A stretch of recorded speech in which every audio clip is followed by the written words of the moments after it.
Hello, love wrestling. It's Thursday night. It's 8 p.m. And you know what that means. It's another new episode of Between Two Beards.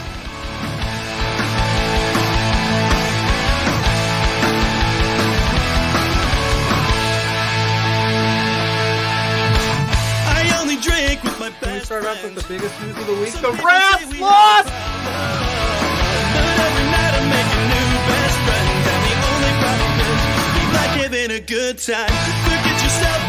If you've got the budget, I've got the time.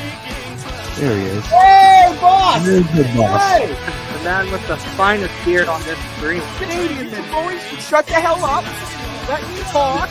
You see, the Rads are resourceful. When I got beef with somebody, I can find a way to talk to them.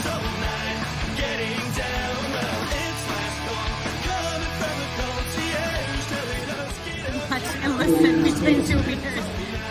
Getting down.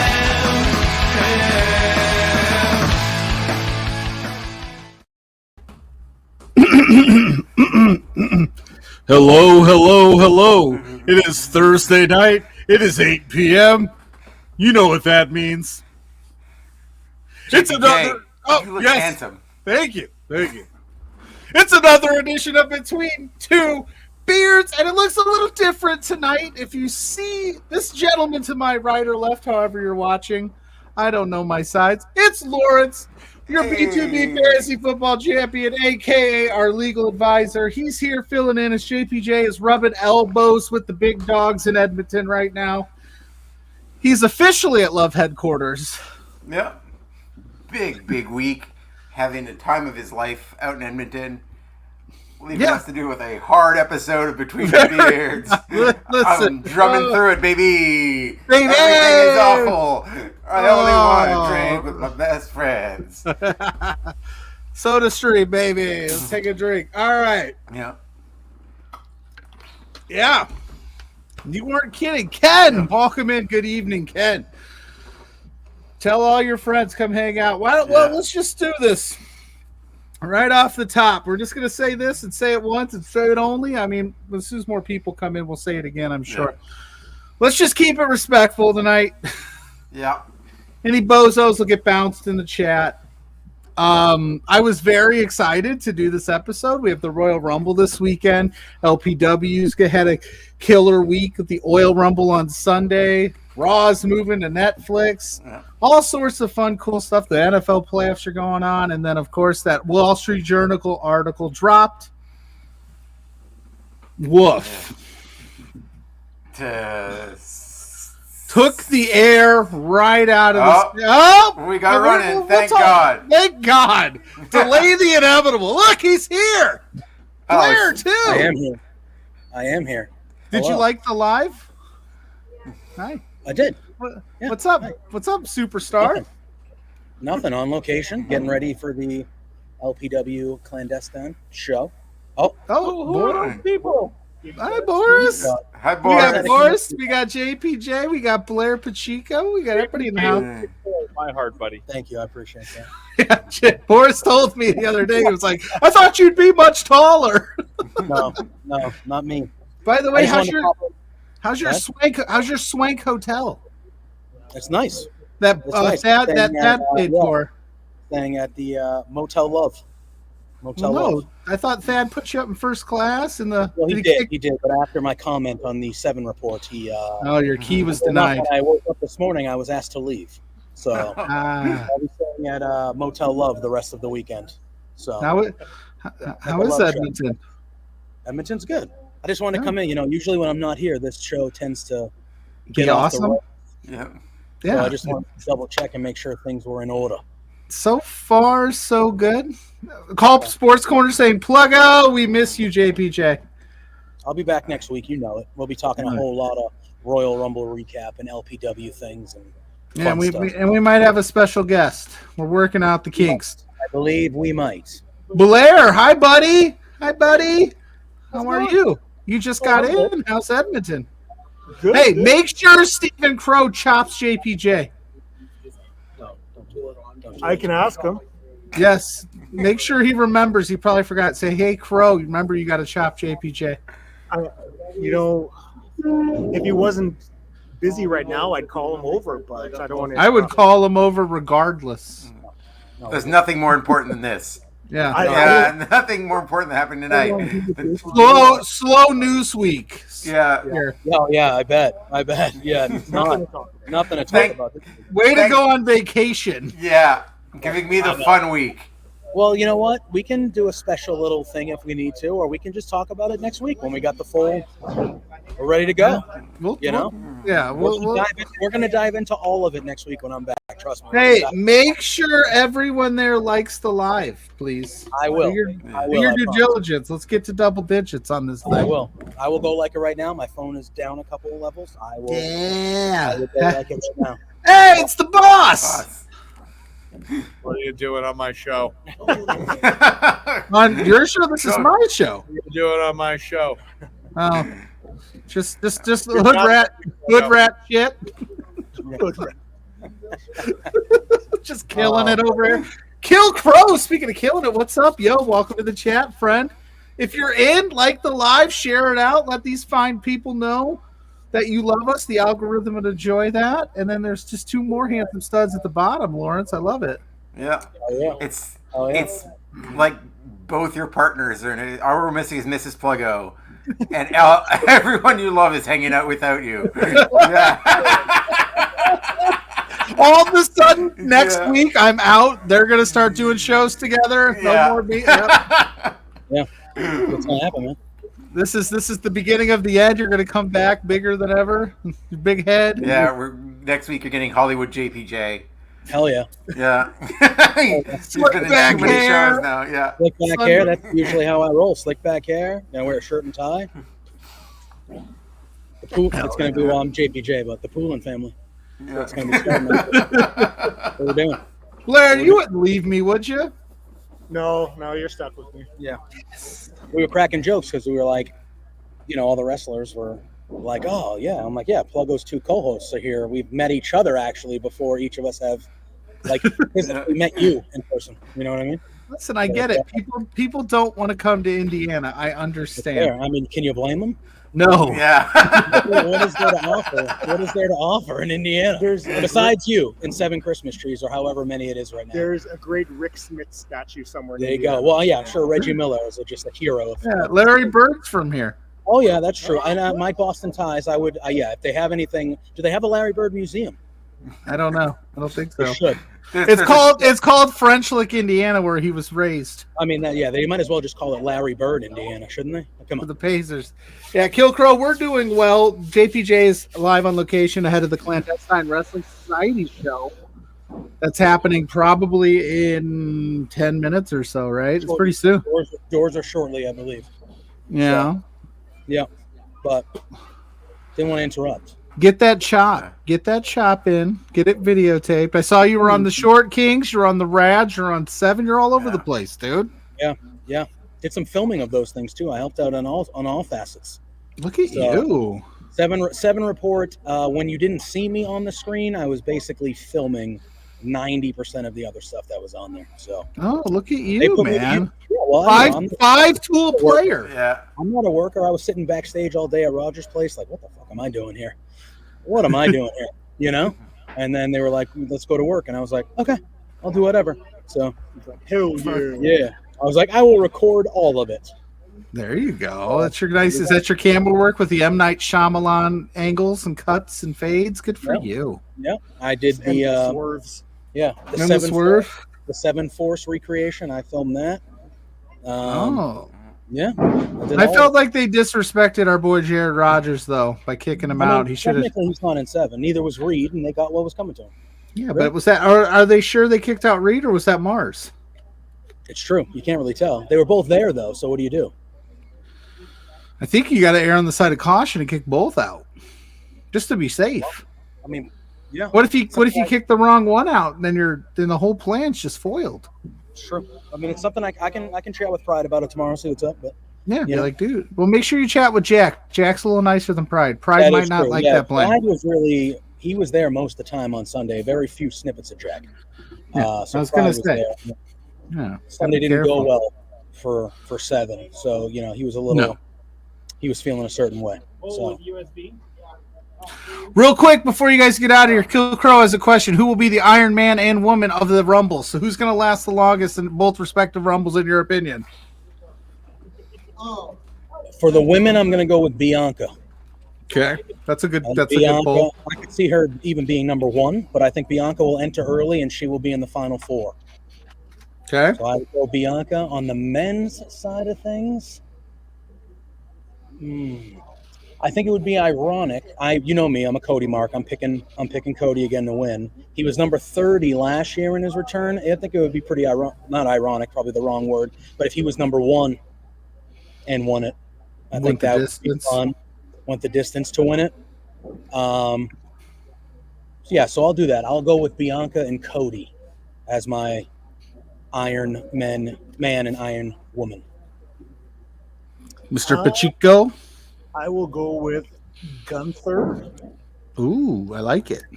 I'm going with a real long shot because they aren't even in the promotion. I'm going to say Mickie James. The Iron Woman, Mickie James? Country, Mickie James. Oh, yeah. Mike Fish in the house saying, oi, oi, oi, Kill Crow says, good shot on your parts. Those are good. What about you, Laurence? What about me? I'm going to go CM Punk, Iron Man. I think Punk and Cody are probably going to go 1-2. I love the Jurassic Park feel of everyone looking in. Yeah, what are you doing? we're in an aquarium or something. Yeah. Don't touch the glass. Oh, it's just 2 nerds. Yeah. Yeah. No.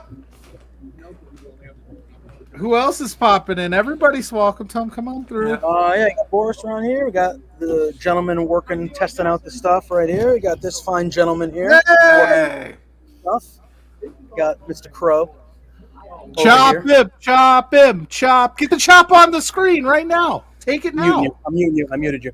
Take it now. I muted you. Take the chop now. No, I will leave. I will end this right now for all of us. Shut the whole show down. I will burn this puppy down, all right? How dare you? Well, how dare you? Lawrence put me in physical harm? You asked for it. I did not ask for it. You said you would do it. We all heard you. We all heard. I JPJ will take chops. Do it. That didn't mean I was asking for it. It was brought up not by me. And you didn't say no. What am I going to wuss out on the camera and say no? I would do it. You are right now. I'm not asking for it. Think of the content. Think of the gram. Think of the clip. I'm going to be doing a match. I'm going to be doing a commentary match tonight. I heard. Good for I'm going to be doing a comment. Spencer's trying to get me to ring announce, but I don't know if I want to do that. I don't know if I have to. Dude, but I'm definitely going to be commentating tonight. So patreon.com/lovewrestlingca if you want to hear your boy. If you want to hear your boy commentating the match. And you better shout me out. Come on, bro. Yeah, I'm going to say that you're trying to put me in physical harm tonight. That's what I'm going to say. I don't care as long as my name gets put out there. I don't care. Your name won't be on there, but I'm going to call you out. What's going to happen? Love Wrestling is saying, hey, JPJ, but I don't know who that is. I think because Spencer's there, Zach. Spencer's right here, so I'm going to guess Zach. This is Boris. Hi, Boris. I'm commentating a match with this gentleman. If you're in the chat, let us know how you feel about the Royal Rumble the week that was. Anything you got questions? Hi, Spencer. God, he's big time in this. Hi. Love you. And I'm going to ask Boris for the Iron Woman of the Rumble. It's going to be Johnny Gargano. Oh, okay. The woman of the Rumble is going to be the fabulous Moolah. Wow. Hey, Boris, can you ask Pro to chop JPJ? Does she even work for them anymore? No, but We're trying What's to her be- name? That American Ninja Warrior chick. Hey, JPJ. Yeah, her too. Okay, fair. Ken is saying no. You should ring announce. You should definitely do it. We'll see. I'm definitely going to be commentating a match with this guy, though. That's definitely happening. Yeah, we'll give Zex. Yeah, I'm definitely going to be doing that. So I'm going to go get some food yeah, because I'm hungry. I think we need to be. They're Peace getting and ready peace. to do Have the a good dance show. here. So Miss you guys. Bye, babes. Bye, babes. Have fun. Bye. Tarps off, baby. Let's go. Tarps yeah, off. keep my seat warm, Lawrence. Keep my seat warm. Get 30 likes on the show tonight. Maybe I'll do tarps off here. Wow. Oh. You heard 30 that, people. likes. 30 You heard likes. it, Zach. We Get need on a it. tweet Tell your right now. friends. Share it all. You heard them. 30 likes. Love you, Tarps babe. off. Love Have a you. great Peace. show. Have fun. Have fun. See you Bye. next week. Bye, everybody. Peace out. He's like, how do I end this? I don't even Yeah. know, bro.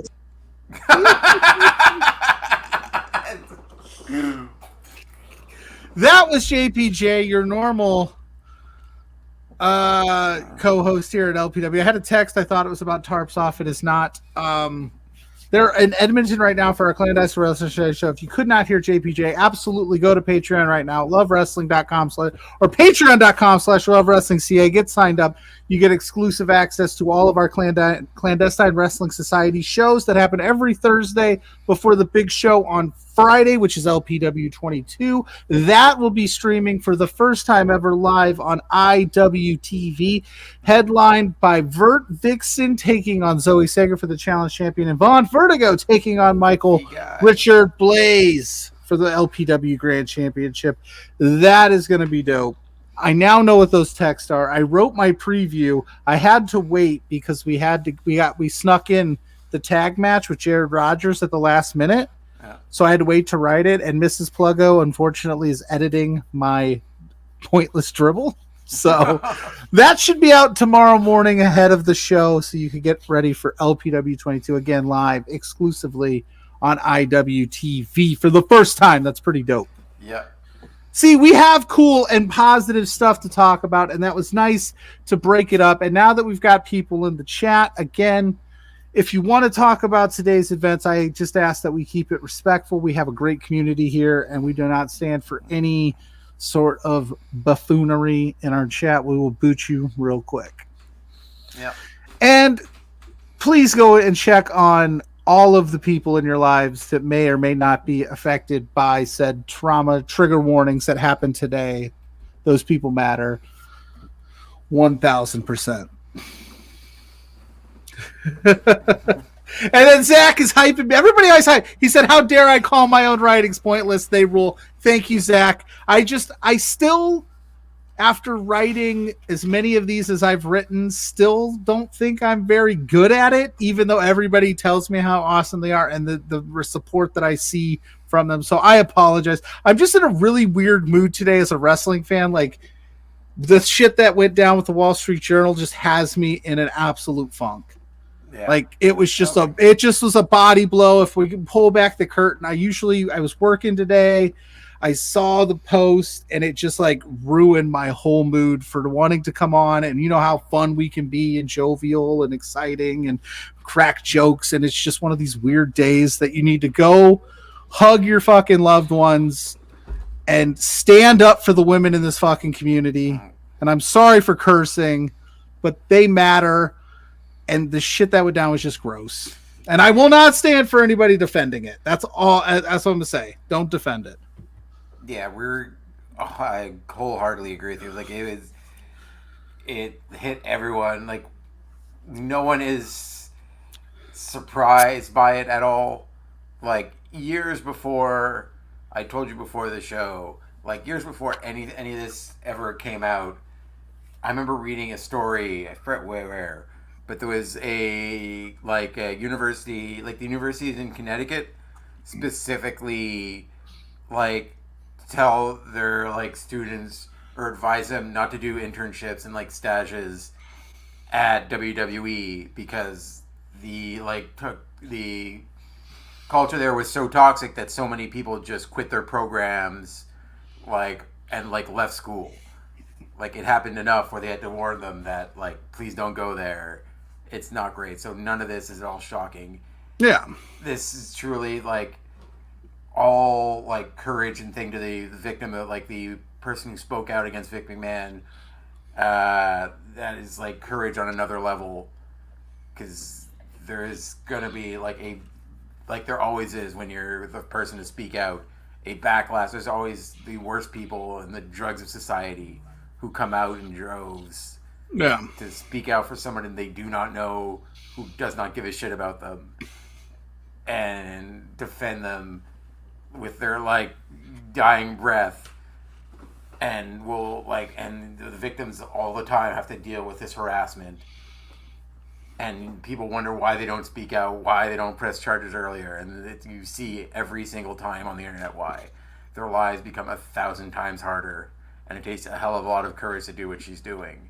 Mm-hmm. And it only, like, hopefully this only, like, brings, like, positive change to the company going forward, and a, like, better corporate environment, because it, like, in those head offices have been bad, and it's been the same old white men who've been allowed to run roughshod without anyone telling them what to do, and again, it was not shocking, but it still crushed me today reading it. Like, it's truly a vile, like, description of what somebody went through.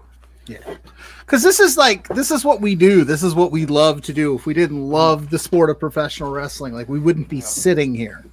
And it's like a crushing blow, because, like, yes, it's not shocking, and yes, there's been other reports, but, like, it looked like we were taking steps in the right direction, and they were putting Vince to the back burner, and they were working on getting him out. If this doesn't get him out, like, what the fuck? Like, I just, like, it's, and then, like Ken say, you know, where there's one victim, there's more. Where there's smoke, there's fire, there's probably more stories that are come out. It's just a crushing blow, because, like, we're a couple days away from the Royal Rumble, and, like, that's an exciting time, and it looked like WWE's been on fire, and then it's just this Vince crap again. It's just going to put a black mark on it and a black eye on it, and it's just stuff that, like, it just makes you sick to read. Like, I feel so bad for anybody that fell victim to that, or has ever fell victim to anything like that. Yeah. And it's just like, and everybody that's defending Vince here, like, I don't understand it. Yes, not everything is out. These are all allegations. I understand that. But even, like, the allegation of it to be like, oh, I see nothing wrong here. It's like, how can you? That's insane. Yeah. Like, you talk to any woman in your life, and they've had to deal with a creepy boss on some level, or somebody in a position of power. This is not a unique thing in this environment. That's the sad part about this, is it's like, any person who has, like, a legitimate, like, woman in their life who, you know, can trust you, and you're not a, like, creep, like, they will tell you that they have to deal with this on sometimes a daily basis. They have to, like, it's not unique to just wrestling, which is the saddest part about this. It's like I would, like, reiterate what she said, like, check in on your female or friends and stuff today. Yeah. A lot of them had to deal with similar stuff, and rereading that, like, having to read it or put it on their timeline repeatedly is not easy to deal with themselves, because it's oftentimes re-traumatizing. Yeah. Like you said earlier, it takes an absolute lot for somebody in that position, I would assume, to, again, I can't speak on it, but just coming out against all the insurmountable odds, right? It's one person versus this giant conglomerate that's worth billions and billions of dollars. That's not easy. So I think your first reaction shouldn't be to victim shame. Listen to these people who are taking this, because, again, it's going to turn that person's life upside down. I don't want to spend too much time on this. Yeah. Just know that we stand very firm in that you could, if you want to comment on it, you want to talk about it in the chat, if you have questions about it, keep it respectful. We're not journalists. We only saw the report. We can't speak on too much of it, but if you cross the line, you're out. We're just going to keep it at that. Please be cool. But again, we have a very cool community here between Two Beards. Like, everybody, I love wrestling in general. And I think everybody in love, I'm not going to speak for everybody in here, but, you know, I think we're staying firm in the, like, we're not This is not. It's not okay. Please support women in wrestling. Make it a safe space for everyone. Make it a safe space for everyone, regardless of gender, race. Just wrestling should be for everyone, except for pieces of shit. Yeah, and on the positive front, I'm just going to bring up this comment. Would love to see E back. That energy. Like, he's been doing the rounds. They recently reunited with the New Day. He was on Drew Barrymore's show with them. And shout out, wearing the shirt right now, the Our Heroes Rock shirt. They just released the trailer and the release date finally. It's the short film, the animated short film Bridges, about Ruby Bridges, that Big E, Andreas Hale, and Jonathan Davenport, who is like a gear maker, Andreas Hale, who is a fight journalist and friends with Big E, and Big E, they created this animated short and put it up on Kickstarter, and I immediately that was something I immediately backed. Nice. And it's going to be, I think the trailer's online now. You can check it on their Twitter. It's releasing on February 1st, so the first day of Black History Month. It's going to be an animated story about Ruby Bridges and apparently told in a new way, and it's going to be it's very exciting. I'm very, very excited. I'm happy Big E is at least doing the rounds again, and on some form on WWE screen. And I don't think that's any not by surprise. E said on the bump yesterday, never say never. Yeah. Fun little fact, Owen, my youngest, is my wrestling fan of all my 4 kids. He's the one that gravitates it to the most, and he's got a Big E figure, and he realized somehow he's a very smart kid. He realized if he took a bag that you get at Walmart or Target, a grocery bag, if you put 2 holes in it and he pulled it up over his shirt and pants, it looks like a Big E singlet. And he's like, Dad, I'm Big E. Look at me.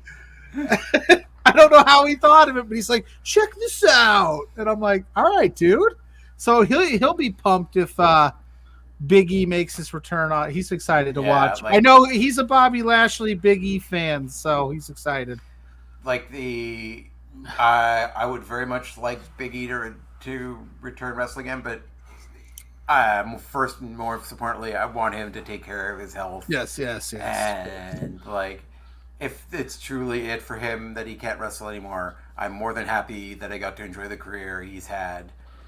And if he can do just an on-screen role as a general manager on commentary, that'd be great. Yeah, they did with Daniel Bryan. I think that'd be fun. Mrs. Pluggo is in the house. The love of my life. She said, I got a lot of teams going on right now. I only got the Kentucky Wildcats and Cubs going on. It's only 2 today. I checked to make sure I didn't have another team on underneath. Yeah. And then she said, Owen went to the store in that. So we're sending our kid to the store with a grocery bag over his clothes because he's Big E, baby. Kill Crow, I didn't hear that. I didn't see that. Kill Crow in the chat saying thoughts on Hogan said about possibly returning the Rumble. 1, I know he's probably working because Hogan's always working. And 2, he's lying. That's not working. That's just lying. Please God, no. No, he can go fuck himself. He's a racist. I'm gonna be as blunt as possible. My thoughts are he's a racist piece of shit who his contribution to wrestling has been overhyped. He was a mediocre wrestler in the ring. He's a bad person who was his own fragile ego. He can't not make something about him, and he was on screen for 30 seconds, and they're like, never say never. I'm like, no, never. You're in terrible shape and 1,000 years old. There are 1,000 other wrestlers who can be in that position. I don't want you on my screen. I don't want you taking 6 hours getting down the ramp. No, I'm going to be as blunt as possible. I never want to see him back in a WWE ring. They're doing the whole Hulkamania thing. I do not care. I don't want to go over somebody who is by his own admission, racist. No, thank you. There's no joke there at all. He's just a bad person. You're not wrong. I don't want to see it either. I think that ship has sailed. I think the Hogan thing, it's time. And I'm always firm on the Royal Rumble. I'm cool with surprises, and I'm all right with them throwing out legends here and there and making it interesting. But at a point, you got to draw some line where it's he ain't that guy. Let's not do that. And we got 69-year-old competing in the Royal Rumble. That's a no for me, dog. Yeah. And it's that, like, it's okay if it's just, it would be a waste of a spot for somebody that probably has earned it, needs it. We got Ken. They're better legends. There are 1,000 better legends. Speaking of old timers going for things, Ken's asking, what do we think about Sting going for the tag team championships in AEW in 2 weeks against Big Bill and Starks? I think they're going to put a good match, but here it's going to be so weird if they, like, I guess have Sting as a transitional champion, because he's immediately going to drop it because he's got to retire, or they're going to do like something where he like switches partners, like he gets Darby another partner or something, like after they win it. Like, it doesn't make any sense. Yeah. Can we get W's in the chat for Mrs. Pluggo editing that article right now and probably pulling her hair out? Because, like, I have thoughts. I'm just not the greatest technical writer in the world. I can admit that. Like, I can piece together an article, but like I am not great at like words, punctuations and things. But anyway, thank you, Kill Crow with the W. So we're coming in hot. We got Zach saying MJF shows up, chugs a glass of hot sauce on air. On this show or in the Rumble? That would be insane. Yeah. He just pops up, he just chugs hot sauce and leaves. I know this isn't happening, but what if, like, here's the thing. I'm always pro the idea, like, when I'll take it back a little bit, when All Out, when the first All In ever happened, remember they ran the storyline in the WWE that Kevin Owens was quitting? Yeah. Like, and he sat in that chair and said he was out. I was on the effect. I was like, even though I know that it's a storyline, how cool would it have been for him to show up at All In just to feed into the storyline a little bit? Yeah. Like, just imagine if he showed up. I know that means that the companies would have to be working together, and that would mean a lot more has gone on in terms of the relationship between WWE and AEW than we even knew. But MJF showing up in the Rumble would, I think, be a win-win for both companies. Yeah, but like, if he does, it probably means he was a free agent. But like even like I don't think he shows up at all. He's like signed AEW, like mainly because AEW would have let it known that he was leaving. They would not have give WWE this big a viral moment with their biggest star without trying to like step on a little bit. But like, there'd be a little bit of smoke, like at least from AEW's side, that he wasn't returning if he didn't re-sign. Like, I don't see AEW working with WWE at all with it. Like, it'd be great for wrestling in the grand scheme, but like it's two giant egos there. Like Tony Khan, still probably not over Jinder Mahal wrestling for a title.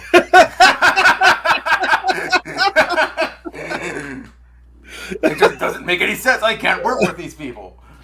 He hasn't won a match in two and a half years. Gets a title shot, injures Seth Rollins. Look what happens. Like,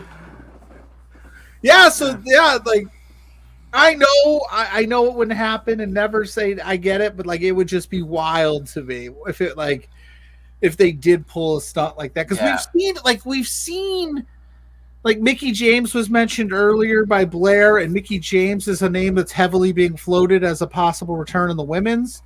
But like, she was the Impact Knockouts champion, and she did it. So they've done it before. This would definitely take it to another level. I highly doubt it'll happen. If MJF shows up in the Royal Rumble, I will dye my hair blonde. Timestamp it, clip it, put it out there in the world. I'll go into my blonde era. My Effie era. But on that fun fact, Laurence, if you could book anybody, don't think logically, be irrational fantasy booking fanboy, who would you put in the Rumbles? Like as a surprise? Yeah. Like if you I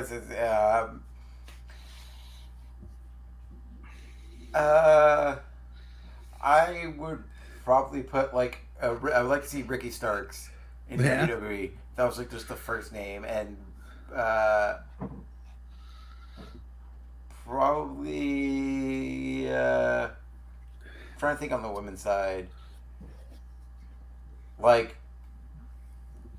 I mean, again, just like the first one comes off the top of my head because they're killing it right now. But like, I want them still in ROH as Athena with Billy Starks. Like a nice return. Like, That'd be cool. With like still doing like the MIT gimmick. You already know what I'm gonna say. You got don't kick. This is my show. You can't kick me from my show. You know who it is. Marco Stunt. Say it. It's Marco Stunt. Welcome to Just One Beard, the show you've all been waiting for. The greatest #1 wrestling talk show, A Solitary Beard. There is no Marco Stunt talk here. There is this. I would like to thank our previous show, Between Two Beards, for a long time being the flagship show, but sadly they were canceled. JPJ left to Edmonton for 1 week to be replaced by Solitary Beard. Everyone in the chat, welcome to the show. PLUGGO, knowing the rules, being warned by Love Wrestling Legal multiple times to not mention that man's name. Voluntary, and will be fined $500 off the first one to go up to $10,000 on the next mention of Blanker Stunt. You might as well charge me $10,000 right now. You know who I want to see surprise entrance in the Women's Rumble? You're going to say Marco Stunt again. I don't have to burn this computer.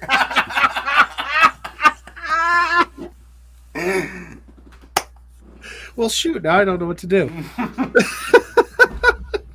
You know, it's gotten so awesome that Blair mentioned it on Tuesday. I didn't even have to bring it up.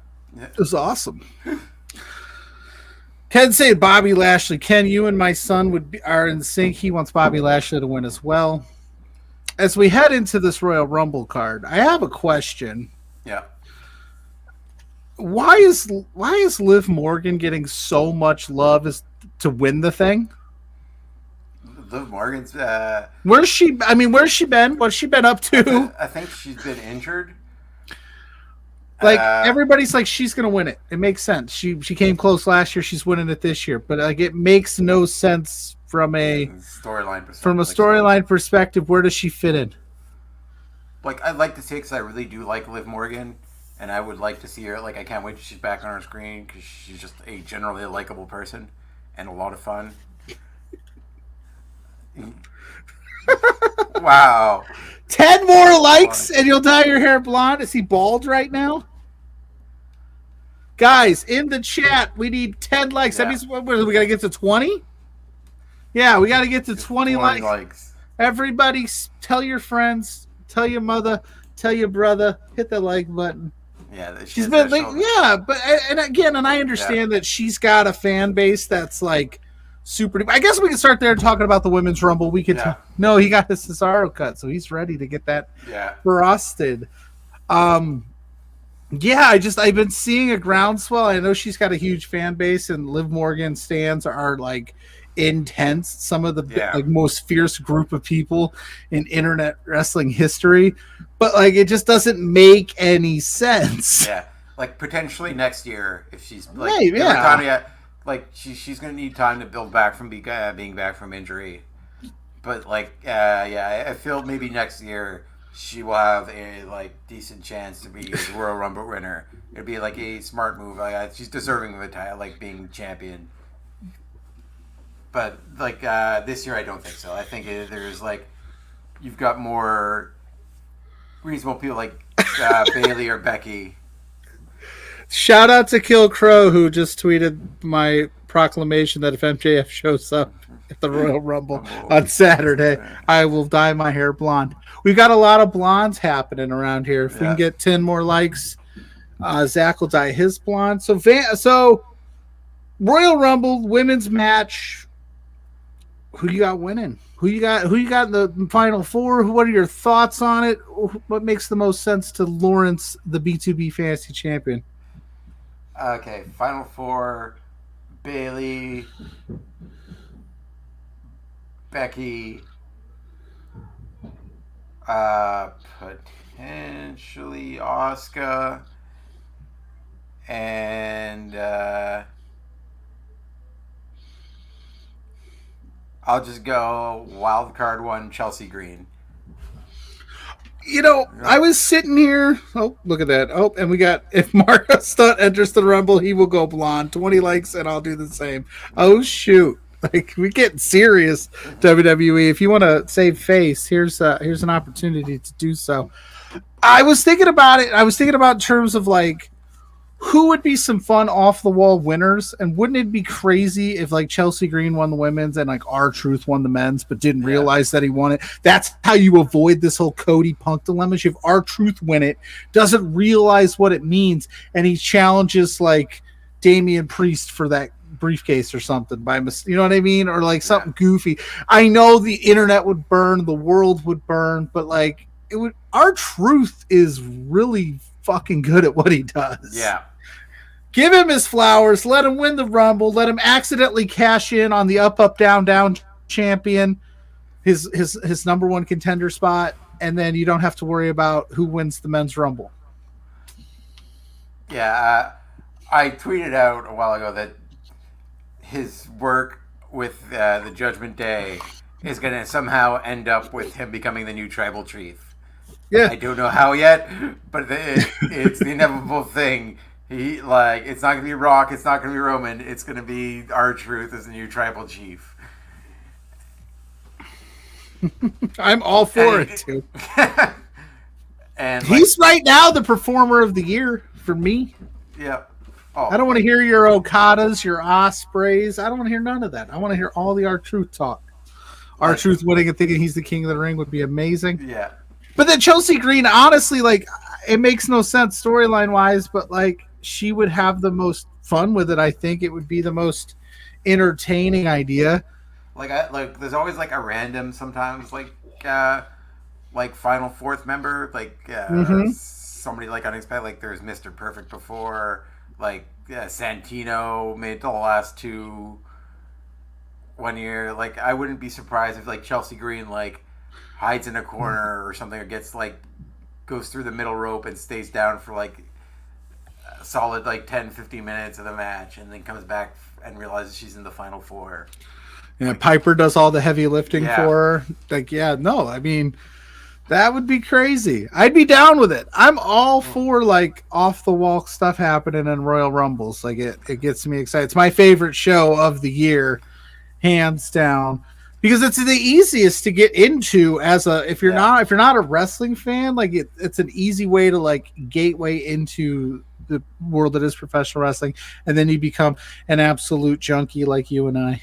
Yeah, like I told you before, my brother's birthday is this weekend, and the Saturday before he's doing a Royal Rumble birthday party, and he's inviting some of his friends who are not wrestling fans, and like one of them is like specifically stoked for the Royal Rumble. Like she went to one independent wrestling show and has been like kind of into it ever since, but like legitimately been like talking to my brother all about it, like super excited about watching her first Royal Rumble. Hell yeah. What I used to do, my favorite Royal Rumble memories are like we would all get together on that Sunday. Yeah. A lot of the times it fell around like a fantasy baseball draft. We just make a day out of it. Yeah. Or not a fantasy baseball, like fantasy football or playoff football, whatever it may be. We would just be chilling in the basement. We'd all pick numbers. Depending on how many we had, we throw $10 in a pot. And if your number hit, you won the pot. Like, how cool is it to be like, oh, shoot, I got number 30. Like, who's that going to be? And then it's, Jason Jordan, and you're pissed. Yeah. Which, by the way, Jason Jordan's a better Double J than Jeff Jarrett. Put that out there in the ether as well. I'm just firing on all cylinders today. Hot takes. Hot takes, hot cakes. Also at the Royal Rumble, I've actually been really enjoying what they've been doing on socials and the store, like Logan Paul, Kevin Owens. Yeah. Dude, like, you say what you want. And we've talked about this, JPJ, and on this show quite a few times. Like, say what you want about Logan Paul. Like, if you look at it strictly in a vacuum, the guy gets it. Yeah. Like, I'm happy they they like quickly pivot away from like the early thing where they were trying to like make him a babyface like they do all celebrities. Yeah. And no, he's just an asshole. Everyone knows he's an asshole. Yeah, even his fans know it. Yeah. People that like him. You just look at him and like, yeah, you want to punch that dude in the face. I know nothing about anything he does, but like he has like that face. We're like, yeah, no, he's there to get punched in his face. And but yes, he, despite me not liking him very much as a person, yeah, he is. It'd be stupid to me to not mention he is crazy athletic and absolutely built for this. Like he is like starting to get the character stuff down better. I like his promos are still not 100% hit for me yet. Yeah, he still says some cornball shit in those promos where it's like, we know you're cutting a promo. You don't have to do that. Yeah, like like the only thing. It's going to be a really, really fun match. Like, it's one of the only 2 non-Rumble matches on the card, which I am perfectly fine with. If we're out in, 3 hours, 3.5 hours, that's perfect. But, my only thing is, I'm not necessarily the happiest that Kevin Owens is Kevin Owens is going to have a good match, and it's a good spot for him.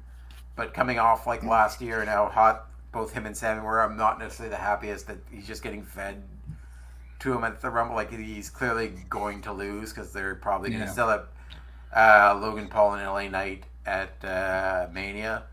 Yeah. But if he wins, I will be so happy to see Kevin Owens win that title back. But it's going to be a great match. It's probably going to be Kevin Owens could get a good match out of anybody. Yeah, exactly. Even if he wasn't as athletic and talented as Kevin Owens can do a great match with a mop. He can make it. I'd watch that at the Royal Rumble. But Owens is the perfect fodder. For Logan Paul, saying all the right things. I think it's going to be fun. It does suck that the championship is on a part timer, considering you have your main title also on a part timer. Yeah. But it should be fine. And like I said, I was telling you earlier to that gentleman on TikTok who I adore and think he does a good job. But I was just complaining that there's only 4 matches announced. It's kind of silly when 3 of those matches will take up 3 hours of the show. Yeah. Come on, man. I'm old. You could easily say one, maybe Kevin Owens, Logan Paul goes half an hour. 25 minutes, half an hour, and Roman Reigns probably going to go 45 minutes. Maybe they sneak something in on Friday. Yeah, exactly. That's what I was thinking too. That's possible. The SmackDown have maybe Io Sky fight somebody for her title, or maybe Rhea gets some work. I don't know. And the Royal Rumbles usually go an hour 15 minutes each. Yeah. And there you go. You've got almost 4 hours. Unless you're Curtis Axel, then it goes for 6 years. 7 years now. Give Curtis Axel his due. Ken saying that Kevin Owens is going to win. Hey, I'm okay with that. Yeah. And then Scott saying Cody's winning from the 1 spot. Yeah. Well, I mentioned it earlier. I like the idea that this year they're going to start maybe Cody Punk 1-2. Somehow, last year they did Gunther Sheamus 1-2, so they already had the rivalry going in, and it's 2 people can probably do the hour-long grind of being the first 2 in the match. Yeah, I've enjoyed that over the last couple years where they put in not 2 random people, but 2 people that they did Shinsuke and AJ one year, if I'm not mistaken. Maybe that was the year before, and it's you get a good couple of minutes of just people with some actual substance and some reason to be 1-2. So I'm pretty excited for that. We'll see what they do this year. Cody Punk would be interesting in a race to the finish. Yeah, but okay, so we'll just go right into the men's rumble because I sit here and I don't know who's going to win that thing because one, they've been doing a lot of going from first or second winning the thing lately between the men's and the women's. So it's do you want to keep doing that? They haven't done a back-to-back winner in a long time, so Cody could be that. Yeah. Punk winning the Rumble. Whoever, it's tough, like, because you got all this stuff. You got The Rock now. He's on the board of directors. He's the actual head of the table. Yeah. He tweeted it too. He's like, now I'm at the table. So who's the winner and who do they get? If Cody wins, he's going to go for Roman. Yeah. If Punk wins, he's going to go for Seth. If Seth makes it to Mania with that knee, he says he will, but whew. Yeah, I don't like. He's probably going to be wrestling for like the next 2 months, so hopefully you'll be able to go for at least one match, and then be able to take like a few months off, and like probably if it's not like 100% healed, or still maybe needs a surgery, he takes it after Mania, takes time off after Mania.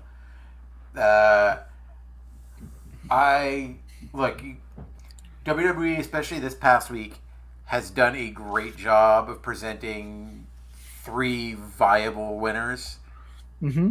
Like Cody, Gunther. Punk, and Gunther, who also, like, that was a match I thought we'd get somewhere else or down the line, which is, like, I think I talked about it last year, potentially at Mania for, like, a bit, but, like, Gunther either against Seth or against Roman, like, it's clearly going to be against Seth if it's going to happen, but, like, a title-for-title match would be absolutely, like, any of the big pay-per-views would be massive. Yeah, like, that would be huge. Like, I wouldn't even be upset if, like, Seth or somebody ends his, like, that's the only thing is putting it on him, putting the heavyweight title also on him.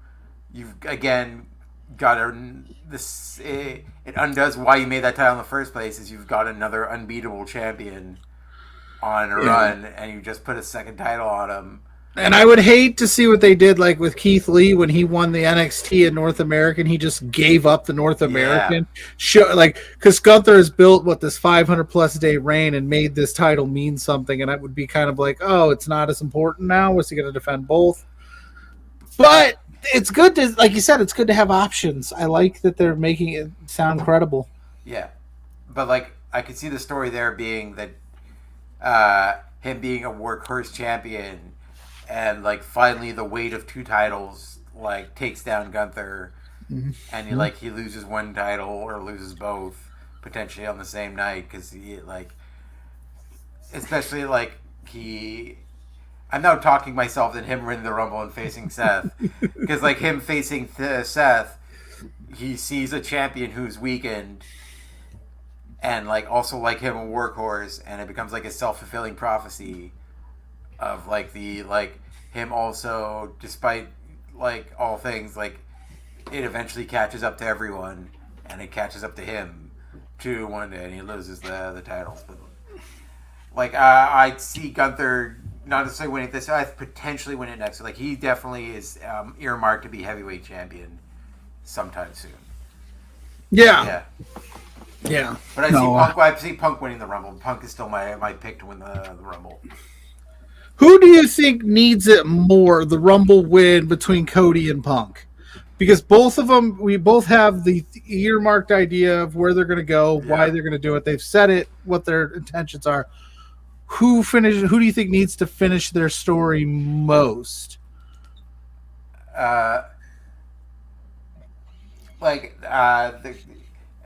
still got the... We don't know what they're doing with the Elimination Chamber matches. They can easily do a number 1 contender Elimination Chamber match with whichever show doesn't win the Royal Rumble or whichever title doesn't get challenged. But Cody can find his way into there.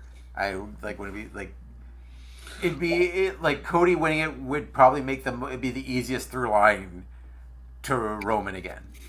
It'd be the obvious, you dodge any, brand politics or any, trades or anything, any shenanigans, the easiest through line. And yes, Punk could find his way easier to Seth without it, because they're already on the same show. Yeah. because I think there's a way for Cody to get there easier than Punk, because it sounds like You said the Elimination Chamber. You could have the Cody's last chance. Punk got one over on him. Another hurdle to the story. Superhero Cody type deal. So, Joseph, with it, hope all is well. All is well. We're on the road to getting Zach blonde hair. So please hit that like button on our stream. Let me see here. I'm trying to see. Oh, I can't use the internet today. Okay, we're at 11. If we can get 9 likes somehow, I'd love to see Zach as a blonde. Oh, that would be amazing. Yeah, so I don't know who to pick. Yeah. Like, I sit here and I've struggled with it, and it's like the Cody thing is too predictable, I think, unless you absolutely decide. Because even if you decide to pull the trigger at WrestleMania against Roman, you're just doing the exact same thing you did last year, only you're letting him win it this year. Yeah, like, is The Rock actually going to wrestle at Mania? like, If it is, yes, Roman Reigns, Rock doesn't need the title. The head of the table is more important to the title in this story. But you know damn well The Rock promoting that as potentially winning that gold and defeating Roman Reigns would be massive. Yeah. And then everybody's also thinking, well, maybe The Rock, they do that at Elimination Chamber. No, that's not happening in Elimination Chamber at this point. I know and that was a huge debate. So like, and then you got Punk and Rollins night 1, Rock Roman night 2. What do you do with Cody? Yeah. Is the idea maybe Cody finishes? Does Cody have to finish his story at WrestleMania? I personally don't think he does. I think he just needs to finish it. So could we push it to SummerSlam? I'm going a little bit a different way with it. I think you do similar what The Rock did with Cena, which is like Cody wins the title off Roman, but you close out with Rock setting up a match for Mania next year. So you got the full year build, like potentially, or at like SummerSlam. Like I don't think like it necessarily needs to happen this year. I think they could do better with a longer build potentially, and to me it doesn't need the title. You've already got you've built in a bigger title within the last few years with the Bloodline storyline, that being the tribal chief, being the head of the table Means is more. a championship. Yes, means more as a championship all on its own at this point. And like you can tell an amazing story throughout the year. Like you could bring in there are so many members of that damn family who are coming up on the event. Like every day there is another giant super athletic member of that family that's on the independents killing it. Yeah. And like they're just waiting to get called up. Like you could have like a full-on sort of like Samoan Civil War going on, and isn't one of them wrestling at GCW in Tampa on Friday? Umaga-san, I believe. Zilla Yeah, Kaku. Yeah. He's gonna be wrestling. Like you could tell, you can have a full-on like tell for the full year of like the family taking sides to this inevitable match between Roman and The Rock, like throughout the years, as the like Roman tries to get his championship back from Cody. Like you can also have him feud with Cody, but also have the build to him having to face The Rock at Mania in the next year. Yeah. So do you think that there's zero chance Roman loses against LA Knight, AJ Styles, and Randy Orton? Yes. At the Rumble. Is it possible that The Rock gets involved and we set it up now? Just do it now at 40? It's possible. If they do it at 40, yes, it's probably going to. But like, I don't think they're going to take the title off him at the Rumble. Like it's clearly just set up as like you're giving LA Knight another. Like you're putting all the biggest SmackDown stars in one match to keep him out of the Rumble. Yeah. could you imagine what we'd be talking about today if LA Knight, AJ Styles, Randy Orton were also in the Rumble, and you're just like, there's 7 dudes that just could win. Yeah, like Randy would be like up there too immediately. Okay. Absolute insanity. I like the idea. I know, because LA Knight has been on fire, so having him out of the... Maybe some of these guys, it depends on what they do. I don't think that the Fatal 4-Way would trump main eventing over one of the Rumbles. Yeah. But it's possible because it's Roman. Could you imagine Roman main eventing over the Royal Rumble, and maybe the Royal Rumble winner, whether it be Cody, coming out at the end of the night and just giving him a look and calling a shot there? We haven't seen something like that in a while. That sounds cool to me. Yeah. But then again, who am I? I'm just some guy hanging out with my buddy Laurence on the internet talking wrestling. At this point, I honestly could not care about records any less. Like, I just want the best story told. Yeah. And, like, just to get a record for, like, there's no story into him wanting to beat the record other than them just being the record, and you'll forget about it the next day. Like, here's the thing too about the record. At some point, somebody's got to come up short. Yeah. Like, the WWE has been loving smashing these records, and like the Gunther, Roman. Like, at some point, somebody's got to come up to that goal line of that record and come up short. It just has to happen, or else these records, which again, this is a show that's predetermined, and the writers decide who gets these records and who don't. But in kayfabe sense, like, it makes the records meaningless if we're just going to smash them every chance we get. Yeah. As I know, that theory's been floated around a lot, Scott, with the hope, wanting Roman to surpass Hogan and cementing himself as one of the top guys. I don't think he needs to. I think what he's done over the last 3 years as the bloodline in this storyline has been enough to say, hey, this is one of the greatest stories WWE's ever told. Sure, it's had some dull moments, but what good story hasn't? Yeah, like, also that can help build into like his psyche if he loses the title. Just be like, he fell short of being in the top 3. He had this historic record. Mm-hmm.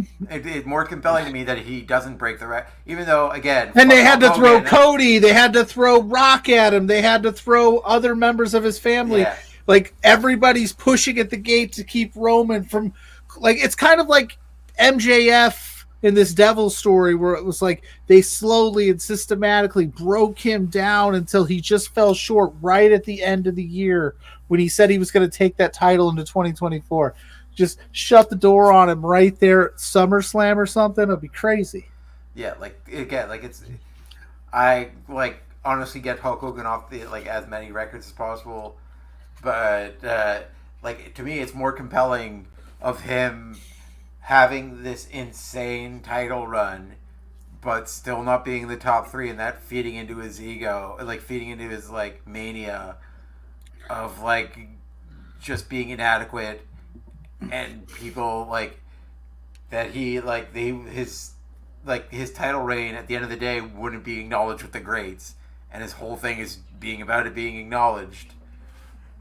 And, like, to me, that would be, like, a more compelling thing of, like, him having to feud with Cody for a few months with the title, even if he wins it right back, and maybe they do still do with the title, like, against Rocket Man, but, like, it's more interesting to me now is if he loses the title and him having, like, that would be, like, must-see television of him, like, dealing with his family that he's not champion now. Yeah, and Scott saying, he just mentioned it. He didn't know if he doesn't know if TKO is into the records as much as Vince was. I would say these records do matter. Don't get me wrong. I think WWE records are prestigious. They matter. That's all we talk about, especially at the Royal Rumble, is the numbers, the times, like this, 17-time champs. It all matters. But at some point, you can't just beat them all. Somebody's got to come up short, and that's okay. That's okay. And Roman, maybe he comes up short, so he's retaining. You think Logan's retaining? Yeah. Okay. Do you think? I think Kevin Owens pulls double duty. I think he'll be in the Rumble too. Yeah, I wouldn't be surprised if he's in the Rumble. But yeah, like I think that's where you do with LA Knight next is the U.S. title. They got to do something. They got to put something on him soon. Yeah, he also the story that came out this week that Shawn Michaels prevented him from getting cut. Which shout out to Shawn Michaels, who's been doing a great job in NXT. That was massive for the amount of money he just made WWE by not listening to the worst angels that the people with the worst ideas there. Not going to say the person's name again, but Well, I remember when LA Knight debuted down in NXT. It was not good. Yeah, it was rough, and it was so far from the Eli Drake thing that he was doing, and it was what are you doing? And then you throw him into the Maximum Male Models thing and change his name and go completely off the grid with it. Good on Sean for keeping him, because that guy is shot into this stratosphere of he'll take over if he doesn't win if he's in the Rumble and he doesn't win the Rumble, you run the risk of him the fans revolting no matter who wins, because he's so over right now. So good. I didn't know that. Sean just talked about they were pushing to he was on the cut list several times, and Sean's no, he's in the storyline, don't cut him, I need him. And they also they were straight up cutting him because of his age, which is so fucking dumb. Well, they had that whole thing for a while where it's 25 and under, we're not going out to the indies and getting anybody. That seems silly to me from a company that's trotting out 46-year-old CM Punk, who trots out the 69-year-old Hulk Hogan whenever sees fit. For a long time there was relying on Ric Flair for things. It's you're going to deny a wrestler because he's 27, but LA Knight's much older, but still. Yeah, they literally refer to him by his age. I think in the story they said, "Oh, did you cut 38?" And that's how shitty they are. That's just age weird age. And that's not even old. That's not he's still an amazing physical. He could go for 20 years. Yeah, it's wild. That have you seen a guy called Sting out there just jumping off every old thing at 70? Action Mike Jackson over there in TNA. Yeah. Ageism is real. Yeah. Stop it. Yeah, man, I don't understand that. I don't know why you would cut LA Knight. I want LA Knight to get a big moment. Yeah. Unfortunately, it's another big loss I think he's going to take here in this spot. But I wouldn't be. You got to do something with him quick because he can only maintain this for so long. I wouldn't be surprised if AJ takes the pin to potentially protect Randy and LA Knight, because I think LA Knight and Logan Paul for the U.S. title is the match to make a Mania. That's the big Hollywood style match. Yeah, let him go on a press tour. Oof. Yeah, and the promo going after Logan Paul.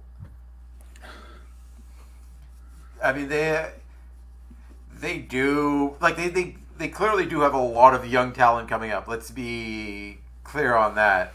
They've got a lot of super young talent in NXT right now, and we're about a year away from them making an impact. But we're gonna see Carmelo Hayes show out in this Rumble. Yeah. He's young. We're Braun Breaker for all of his stops and starts that they've done in NXT. He's got some talent to be there. Roxanne Perez. Roxanne Perez, but unfortunately for her, I don't know I think that they missed the mark. I think they had it. It was tailor made, and I don't know what they're doing. But what we're talking about is a few years ago when they made the switch to this new NXT, there was a mandate to not hire indie wrestlers, not hire anybody over a certain age. They wanted to build up. Solo Sikoa is probably going to give him. That's another. He's a young guy too, if I'm not mistaken. Solo's young and he's super talented. They've got a good mix, and it's just that it's funny to me that 38 is oh God, we're not going to mess with 38-year-old LA Knight. But they got young talent, and then Tiffany Stratton is coming along. Isla Dawn, all these. They'll be fine. They'll be fine. But you can't. But you also got to get them ready. And if you watch NXT, whether it's them or not, some of them that's so developmental for a reason. So they're not quite ready to main event WrestleMania. Yeah, but what's his face? The dude who just won the Obafemi, bro, fucking rules. Yeah, that dude is a beast. He's gonna be He's like, 22. He's 22 years old. No way. He's gonna be there for like the next 15, 20 years. Like he is the like breakout star of like the NIL program. Like like right now, like yes, the like guys in their 40s are in the main event picture, but also they're your most bankable stars. They're the ones whose name is already established. Yeah. So yes, the NXT stars are gonna have their day. Like, but it's kind of always been this way. Yeah. I mean, if we look back, it's never been like. I mean, maybe Randy Orton. He was so young when he was world champ. Like the Miz maybe was like 27 when he was the world champ. Yeah. But again, how did that turn out? You know what I mean? Like his mom says he's 25. Of course, LA Knight's mom, wants him to be young forever. My mom wishes I was still 25. But yeah, they'll get their shot. It's Cody Rhodes, CM Punk, LA Knight, AJ Styles, all these dudes. Yeah, eventually. What is that? What are you doing? Banging the drum? Oh, I literally just turned my phone over. Oh, that was. I heard like. I was like, oh, I don't know why. Like, I literally just like tipped a little bit. I don't know why it made such a loud noise. It's like right near my mic. Oh, Ken, don't get me started on Hook, brother. We could talk a little AEW. We could talk a little Hook. Yeah. I love Hook. Team Hook for life. Oh, Obafemi says his mom is 25, but aren't they billing him at 22? They can fudge those numbers. Yeah.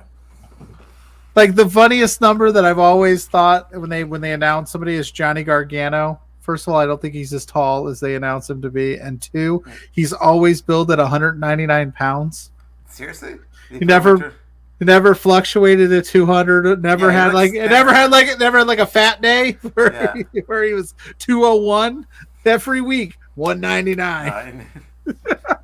I mean, it's not like he's in like 205 live, and he's like they need a kayfabe keep him at under 205 pounds.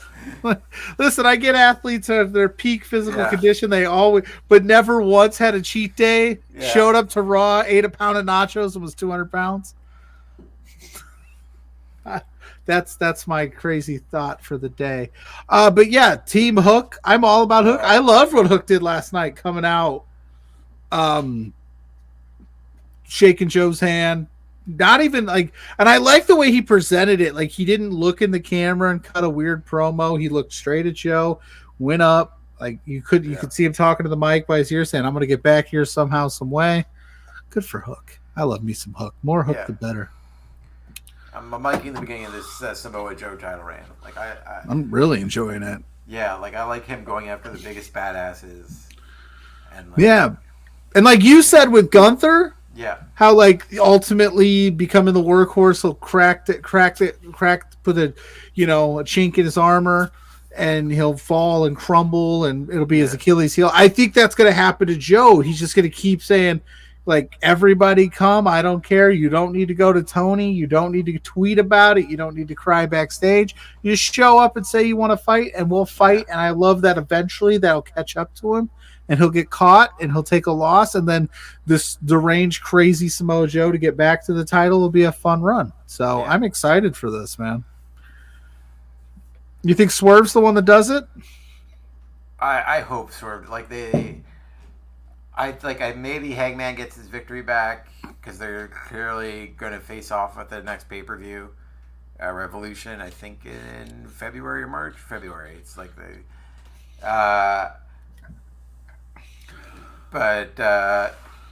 I would very much want Swerve to become champion.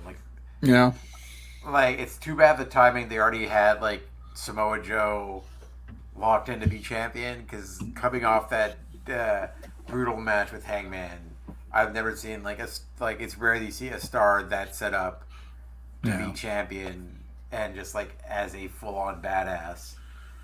Which they could have swerved it, no pun intended, at any time in that devil deal with the devil thing and made Swerve the devil. They could have done something, but it was already kind of Samoa Joe's title to lose there. Yeah. I like that they're bringing the ranking system back, so then that way, if he starts racking up these wins, it's going to be hard to say, well, I can't go. Well, how can you not go with a 10-0 Swerve right now? Give me a reason on TV why he's not getting a shot. Because that's what I loved about AEW when it started, was the rankings. It made sense. You had a reason. And if you ever jumped a ranking, it's because you won a battle royal or something happened. So like, I'm glad they're getting back to that. I like the rankings to a point, and like the point they knew they had to cut it was like they had teams that like were like undefeated in like 4 months, or like specifically like FTR, and they put the other titles on them, but they're still in the rankings for the AEW tag team titles, and they're just not getting a shot. And there's like a team that's like 3 and 4 is getting a tag team title shot. Yeah, and they like, because like it does become at times constricting on creative. Is the problem with it, is because like you might like it's harder to go with somebody who like you see, oh no, they're getting hot now, but like you've got to like you also don't have like dark and elevation anymore for somebody to mount pad this. Because they use that to pad the stats. Yeah, and that's where I think you need to hard split your roster a little bit harder and make it like, if you are the ROH champions, you need to be on ROH, and then build, because you're less and less, like you said, there's less and less opportunities to pad a roster stat. Does your win in ROH matter? Yeah. Collision and Dynamite, that's okay to me, but if like Jay White, for instance, he's the 6-man or the 6-man. Yeah. It feels like a 6-man champ because they've linked up with the Acclaimed, but it's a 3-person championship. Tag team championship match. So if he wins an ROH, does that count? Yeah, I guess they're gonna do it kind of UFC style, with like sometimes they do the bigger match. Cause like, what if they sign Okada, right? Swerve, and like Swerve is clearly like 30-0, and like you've got to give Swerve his title shot, but like are they gonna just give like a 2-0 Okada immediate title shot over him? They need a kayfabe rankings committee. Yeah. They need to go full college football with it. Yeah, that's what I was thinking too. Politic your way in. Somebody that's Florida State gets left out. Like, I want to see that. Like, why not? You have the resources. You could make that its own like YouTube thing. You just have you have a brain trust of 3 people. It doesn't even have to be like wrestlers. You could figure out a way to just do like Joe Schmo's. Like, I'll be on your rankings committee. Yeah. I'll gladly sit down and be like, a 2-0 Okada with big wins over X, Y, and Z deserves a shot over a 28-1 whoever who padded all their stats on Dark and Elevation. Yeah. The win, because wins over jobbers shouldn't be as big as wins over, say, Swerve. I was literally thinking the same thing this week, like word for word. I was thinking like they should do a college ranking test. I was thinking about it. Yeah. Yeah, I literally have the same idea. Well, listen, I know Tony Khan watches the program, so TK, Laurence, and I are ready and willing, and I don't want to speak for him. I know he's doing big things in Edmonton, but JPJ probably would also be down to be on that committee. I know he's ring announcing or commentating at the Clandestine Wrestling Society show right now, so he might be busy, but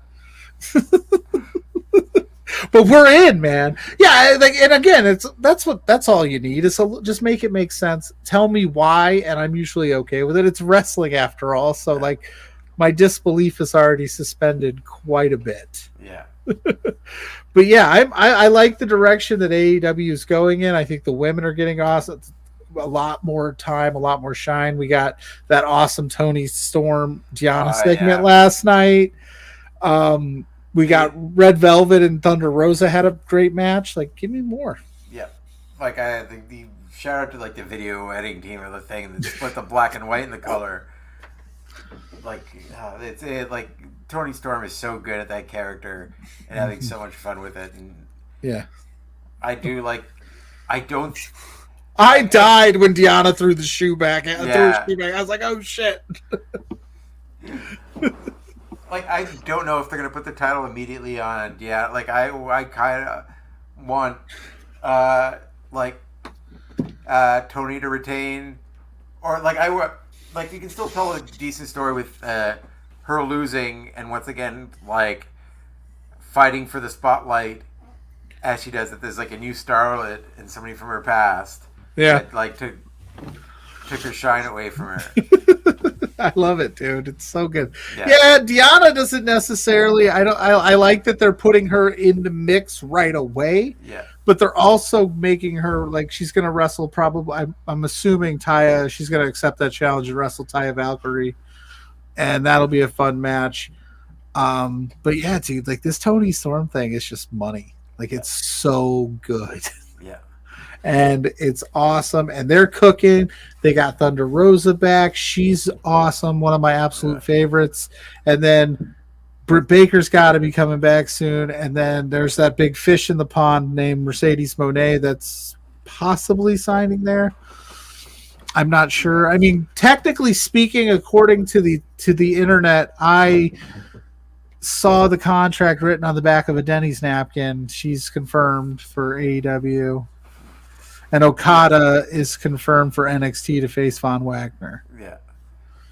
As God intended. The dream match we all want, the Von Wagner Okada match. Yeah, I don't know. I don't know why that was a decision. Like why that would be. I get it. You want to acclimate him maybe to the, WWE way, and a couple months in NXT would do that. But I just can't imagine the Rainmaker coming out. NXT, baby. He's pumped, and then all of a sudden it's like, hey, it's Tony D'Angelo. It's Dimes over here. Like, or Briggs and Jensen or whatever that is.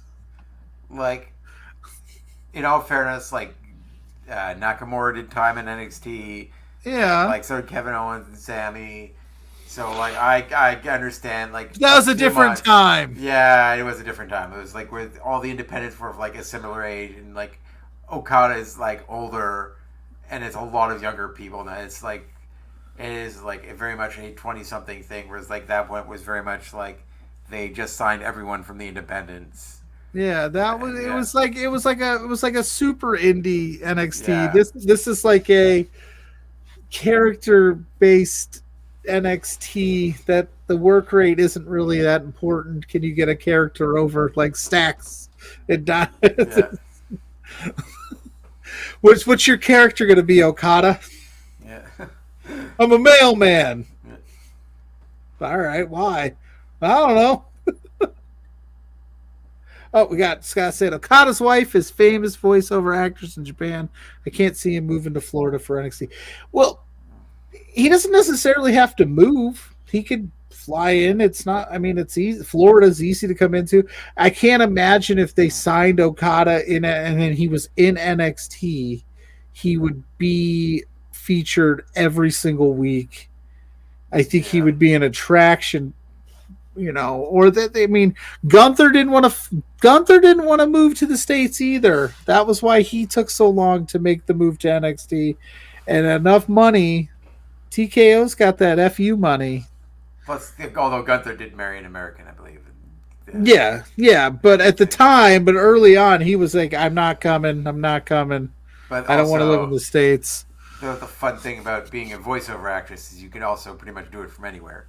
You can do it from your house. So that is possible. But yeah, I don't see it. I don't see him making the WWE move. I think I said it on Sunday on the brunch gimmick, like, having that freedom to do whatever, like other things. If you want to keep the New Japan door open, you could do the AEW thing. You could do the Impact thing. Like, he's been working with TNA, so he's worked with TNA just as much as he's worked with AEW. So maybe he does that. Who knows? Yeah. But I don't know. I don't have the ins and outs on that. I just know that I like the direction that AEW is going. I think wrestling, even though today has been a little bit of a bummer, I'm in a funk because of it. I'm even trashing my own stuff, and Zach's telling me to stop doing that. So shout out to Zach for kind words. My writing isn't pointless. You're correct. It is awesome. I just need to be in a better mood. Well, we could keep talking wrestling. You keep putting it in the chat. I do want to ask you, I forgot about one big thing. But I wanted to ask you, since I'm on the point, how are you feeling about football right now? Your Eagles are out. Yeah. The other Birds team is still in. Are you rooting for birds as birds of a feather flock together, or are you like, I'm out completely? No, but I can actually enjoy the game stress-free the last couple weeks. Yeah, it's nice, isn't it? Yeah. Not having a team. Not having to deal with the anxiety of watching an Eagles game, which is like the meme all year was like, oh, it's Sunday, my team's going to play today. The middle of the Eagles logo, oh God, they're playing, I'm going to kill myself. And the last little bit is, oh, we won. But yes, it's been like incredibly tough. I'm happy the Eagles signed seemingly the defensive coordinator they wanted all along in Vic Fangio. Hopefully it brings change. And hopefully we get a good offensive coordinator who, can hit somebody over the middle on when they're going a zero blitz when the middle is wide the fuck open. But they only send the receiver on streaks on the sides. Right. Yeah. So so when you don't have a dog in the fight and you're watching stress free, who do you root for? Like, I generally root for the underdogs. Okay, so you're going Lions to win the Super Bowl. Yes, because I don't like the 49ers. I still have sympathy with the 49ers. I would like to see the Lions win, and although not an underdog, but I do like Baltimore. I just like the team, and also shout out Mike from Indeed, his favorite team. Ravens. I wouldn't mind. Yeah, he's a huge Ravens fan, so I would go Ravens. Although I am greatly enjoying the Kelseys angering everyone by just being golden retriever puppies. And just God, I don't understand. Like, it's clearly been profitable for everyone, even though, they show, maybe one too many times Taylor Swift in the box, but it's also fun. It's a person just living their life, watching their boyfriend supporting play. her man. And now you've got the added of the absolute icon, Jason Kelsey, literally being the greatest person in the world and just having the time of his life. Loving it, dude. That was so good. His Burt Kreischer era, bro. Yeah, legitimately out tailgating with fans, doing a shot out of a bowling ball before the game. Giving a little girl, even the midst of everything, a little girl a nice moment by lifting her up and showing and having her greet Taylor Swift. And Taylor Swift her sign. That's awesome. Him just having the best time there. How I don't know how you could hate Jason Kelsey. People are mad they were showing him on the screen. They're and granted they're I think a Redskins fan. How many or a Washington fan. Yeah, how many stereotypical scenarios have you seen in society where men are just I wish my woman would take an interest in football. She doesn't get it. And now they are, and you're bitching about it. Men suck. Yeah. Come on. I 100% agree. The amount of times they've shown Taylor Swift on the screen has not taken away from my enjoyment of the game at all. Yeah, I am a full-on 92%er. I love the New Heights podcast. It's literally two of the nicest dudes. They're both legitimately hilarious. They're so goddamn funny. Mrs. Pluggo says the same thing. I haven't listened to a full episode, but I do follow their TikTok account, and all the clips crack me up. The one that they had the other day, some guy was so why do they squirt the bottles? And they went on this rant about, you should have a good relationship with your squirter. Yeah. They've transcended to the point where like I said, Mrs. Pluggo is in her Chiefs era right now. She's invested in the game. No joke. Last year, if I would have been hey, honey, I'm going to sit and watch this Bills Chiefs game, she would have been all right, cool. And I was hey, honey, I'm going to sit down and watch this Bills Chiefs game. And she genuinely got into it. And she bought her Travis Kelce. She's probably wearing it right now if she's listening. Or it says I'm rooting for Taylor's boyfriend shirt. Yeah. So good for the Chiefs to win. As long as the Chiefs keep winning, Mrs. Plug will be happy. If it's Chiefs Lions in the Super Bowl, I think that'd be a lot of fun. But hey, the Ravens are good too, man. Yeah, I'm literally good with either team in the NFC. Yeah, I have no problem with either one. The 49ers as an Eagles fan don't want to have especially I for reasons outside of football, I do not like the Bosas. They are not very good people and have terrible politics, so I don't want them to win because of that. And one of them just got Jim Harbaugh. Yeah. Garbage. Go Irish. I am so. My shoot job boss is a Michigan supporter through and through. Yeah. All Michigan teams, and he even has a big M on his door for the Wolverines. And I'm like, can I just take that off your door? Like, he came in after they won the Natty, and he was playing the fight song over like the walkie system that we have, and I literally was like, these are unfair work conditions. I'm going to leave. Just like, I can't stand Michigan, so like Jim Harbaugh, I like boo that man. Like, I am very staunch in my anti-Michigan Wolverine fandom, but it would be cool to see the Lions actually make the Super Bowl, just because they've dealt with so much pathetic football. Not only pathetic football, but just that entire city has been through so much. So much shit. Recessions. And like, they've been hit the hardest in some of the economic crisis and had to rebuild. Yeah, it's like the world, or whoever the gods of it all said, we gave you Eminem, F the rest. Yeah. So give them something. Not as bad as the Buffalo Bills, though. Yeah, there's no team that has the worst. Like, that will, no matter how good a team they have all year, or like how good did they get in the playoffs, will always blow it like right at the worst possible moment. Yeah, it's Bass wide right. Oh, yeah. I thought they were going to win that game because they were, but then it's the Chiefs, man. Scott saying, not going to lie, as an Eagle fan, he wants the Chiefs to lose. I mean, I just, because like, you want something new in there. I get it. Yeah, no. Like, the only reason I would like the Chiefs, like, I wanted the Ravens to win, because I want a different team in the finals this year. Like, it is, they are starting to get the Tom Brady effect. How many stories can you tell during the 2-week break on Patrick Mahomes? And this is the year everyone thought you guys were going to be bad, and guess what? You're good. You can only tell so many stories for the 2 weeks leading up to the Super Bowl. I'm just bummed that this year we're not going to get the 1,000 stories about two brothers playing in the Super Bowl. Yeah. Mama Kelsey. She also getting that money too. Oh, she getting paid. Yeah, she in every advertisement with her son. She's making sure. They're like, Mama, we got you. Yeah. Oh my God! So it'll be interesting to see. Sunday we got the two games. We got the not the Eagles. I'm sorry, dude.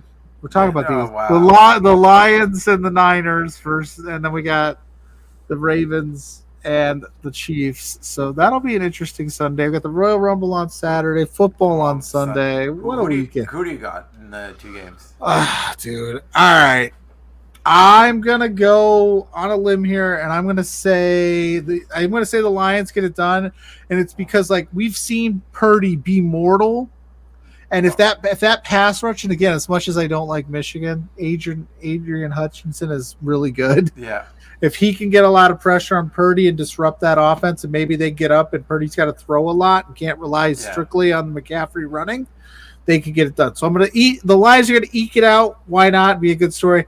And I want to say the Ravens, but that means the Chiefs will win. Yeah. So maybe if I pick the Chiefs, the Ravens will. We have Ravens, Lions in the Super Bowl. Like that's exactly like I have long been on the train. And look right here, boom. Yeah. that Brock Purdy is like a mediocre, like mid-tier quarterback. Like he is very easy to expose. Maybe, but he is good though. He's good, but he's not great. He's not going to be. He's not like Patrick Mahomes. I'm able to lead my team with like. I'm able to get like 14 points where we shouldn't have gotten 14 points. Right. And I mean, if the Niners get up by if they get up by 2 scores at any point, I think it's done. It's done. Because you could just rely on Christian McCaffrey, and I don't think anybody, no matter how good your defense is, can stop that guy. So it's all going to be out who starts off hot first. Yeah, like that's a team. Same way with like how the Cowboys lost is you have to score first against them. You have to put them on their back foot because they don't react well to that. Like they struggle when they are down. Like that's the true mettle of a championship team, is the teams that can rally back in those situations. And I don't feel that the 49ers with their current quarterback are there yet. Even though there was also the rumor that that came out that they were going to give Brady a 1 year they wanted to bring Brady back for a 1 year contract, and they had the conversation with Purdy that he's going to be a backup for a year because they wanted to bring Brady in. I saw that this week, the last.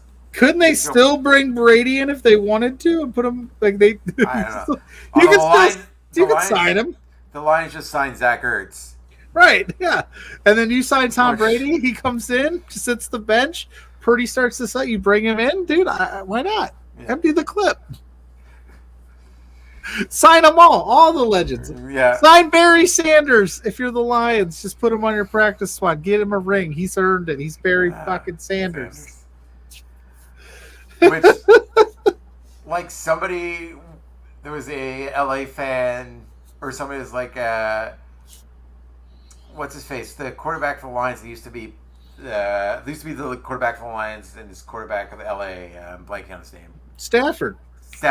He's like, how do you boo the greatest Lion ever? I'm like, sir, Barry Sanders is right there, and you're how Calvin Johnson. I was about to say Megatron. There are two big ones way over. He did a lot for the Lions, but there are no two bigger players than Barry Sanders and Megatron. Isn't it crazy though that Stafford got traded for Goff and some picks? Stafford goes to LA, he wins the championship. He wins the Super Bowl, gets it done first year. Jared Goff knocks Stafford out of the playoffs and has a chance to win a Super Bowl. What trade worked out better for you know what I mean? If it happens that way, crazy stuff. It was also it's funny because so many people forgot that Stafford won a championship. Someone was I saw so many people on Twitter Stafford's done nothing with LA. He literally immediately won a title. Yeah. First year he's I got this. I'm a champion. I made it happen. And you traded Jared Goff for two first rounders, I think it was. Yeah. So and you guys did nothing, but now they have a chance. It's crazy. The world is crazy. Football is crazy. I think it's gonna be a big weekend. We glossed over but that'll happen when things go down. We got about a little time left. How does it affect the Canadian brethren that Monday Night Raw is moving to Netflix in 2025? How does that work for you guys? Because I know for us in the States, and I know we're a Canadian-based promotion here, but I am the United States representative, and all I know is it's just going to be, we're not going to be on Monday night, we're not going to be on USA anymore, we're just heading over to live on Netflix. That's that. What does it mean for you guys internationally? Because you guys still have the network and everything, but I heard that that's going away. Yeah, so basically right now the network is $16.99 a month, but it's run through Sportsnet. So it's basically it's run through Sportsnet here. It's for the Sportsnet WWE network, and it's pretty much the same as the WWE network you had before, but their deal runs out at the end of the year. So Raw, SmackDown, and NXT, and they also saw today that all the back catalog that's on there, so all the old PLEs, will be going on to Netflix starting next year. Yeah, it's at this point Netflix is so damn expensive, and they're already saying they're raising the prices again. It's gonna be rough. Yeah, dude, I think it's $22 a month right now. Yeah. And I mean, I watch maybe 3 things on it. Exactly. There's not much. Not that there's not a lot on there. I just only I only watch if I'm very stuck in my ways. The problem is over selection too. Is there's so much there you kind of glance over and you always end up thinking the same thing you've seen 30 times. and then we got only Mike Fish in the house saying, "Isn't Raw, SmackDown, NXT going to be on Netflix in Canada?" Yeah, it's because they were all on Sportsnet here in Canada. Which we're getting. We're getting Raw on Netflix, SmackDown on USA Network, and NXT on the CW. Yeah, no, all three, because all three right now. And then right now, all of the PLEs are on Peacock. Yeah. How does that work? Yeah, so all three right now are on Sportsnet channels. So like Raw and SmackDown, the Raw, SmackDown, and NXT all are live on Sportsnet. Okay. On TV, and the PLEs are on the WWE network, which is run by Sportsnet, which is like, which is rather. What a wild time to be alive! That Monday Night Raw is no longer on will no longer be on regular TV. Yeah, that is like Mike said. It is incredibly convenient that everything once again will be in one place. Yeah, no, that would be great because here's how I do it now. Full shoot. I don't have cable. I don't have a cable package, so I either watch Raw and SmackDown the next day on Hulu if I can't catch it live, or I have to hit up a buddy of mine and be like, "Hey, can I borrow your login to your app so that I can watch live?" Yeah. Because that's the way I do it. But it's still nice to only have to log into the USA Network app to get everything that I want, or Fox's basic cable here. But it's just man, now you're gonna have to pay for Netflix. You're gonna have to pay for. It's gonna be crazy, man. That's what too. Netflix is producing new WWE shows, which is the Big Show. Yeah. Remember that hot garbage? Yeah. That show sucked. But yeah, because especially ever since they had the break and they in the States it went to Peacock, and internationally WWE, they kept the WWE network internationally. Yeah, is it stunted all production of shit. A lot of it was done with A&E, any new shows. So with now that they're more of a deal with Netflix, which I think by a few years into this Netflix deal, if it works out well, everything's probably going to end up there. They're probably going to be the second their Peacock deal's done. I wouldn't be surprised. They scooped up the network. Yeah, it all goes into one. They do the same thing everywhere, so it's all in one place. Because technically speaking, in the States, Peacock scooped up the WWE network. Yeah, they just bought that out and put all that catalog and PLEs there, so they didn't actually gain any new shows or anything. But then, I see Netflix supposed to produce, but then you got Hulu's got the new show with Montez Ford and Bianca Belair coming out. So good, I'm psyched for that. It's just and then Culp's not here anymore, but him and I were talking, and he was saying how it's just crazy that WWE is putting their stuff everywhere, and I was like, well, divide and conquer, I guess. Yeah, it's everywhere. I don't know if I like that. I like being able to just go, oh, it's all on this channel. I know where it's going to be, but I guess I'll have to figure out if I have the CW now, if I want to watch Okada in NXT. It's crazy. It's crazy to think that in the entire history of Monday Night Raw, it will not be on its cable station. Yeah. Big win for AEW, am I right? Yeah. Although there've been the rumors that they're going partially streaming. I wouldn't be surprised if they put Collision on Max or something, or whatever WB streaming thing there is. And they keep Dynamite on TV, so they split it up. And yeah, and NWA still on the CW app, where you can still do cocaine on the CW app, baby. Never ends on the app. Fish and WWE's on USA, Netflix, the CW, A&E, Hulu, Peacock. Yeah, and then just whatever else they decide to do, they'll make a move. They're making money moves, man.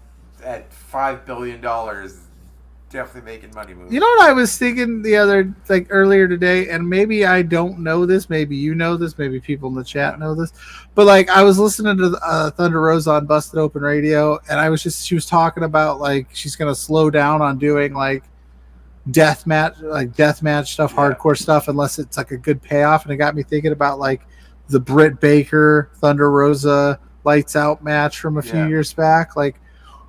they need something where I can easily just go back and watch that match. Like AEW needs to figure that out, because like there's so many things that I'd love to like go back and watch in AEW history, and it's where is it? Yeah. Come on, Tony Khan, help me out. Is there a place? There's not. Like because I don't pay for TSN Plus, but apparently TSN Plus does have like back episodes of Dynamite on there.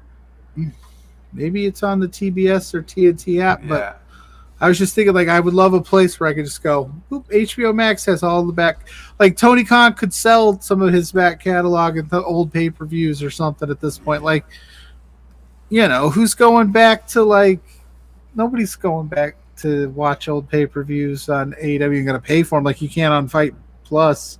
I think All In is still up there for, like, $35. Yeah. Who's like, you know what? Remember that All In pay-per-view from, like, 5 years ago? I'm going to pay $35 to watch that today. Good on them if they are. I mean, hey, if you can do it, do it. But I would like a one-stop shop for all of my wrestling. Yeah. That'd be cool. Who's next? Who's going to get scooped up next if the end... Fight Plus used to have AEW. Yeah, they used to do... Now it's on Bleacher Report, which is now owned by HBO Max, so that's why all the rumors... And I have HBO Max. That's another streaming service I have. Jesus. Yeah. The live sports thing, they've been testing it out. It is kind of cool to get all the basketball games and hockey games. So it would make sense if they decide to stay in the Warner Brothers or the Turner Network thing. You could just slide those on there too, but you got to pay for that too. Yeah. And that doesn't factor in the pay-per-views. See, all this stuff like is crazy, and the WWE piecing this all out. Like, I don't know. What does that mean for the PLEs? Are they gonna, if they leave Peacock, are we gonna end up with like an ESPN Plus UFC model where I'm paying $70 for a pay-per-view on top of the subscription? Like, I don't know if I want to go back to those days. Yeah. I'm also, for a lot of reasons, not paying for UFC pay-per-view ever again. Yeah, I don't. Yeah. I've never been into the UFC. To begin with, like, I've watched a couple fights. I'm just not down with that fake stuff. You know what I'm saying? It's fake. UFC's fake. WWE's real, right?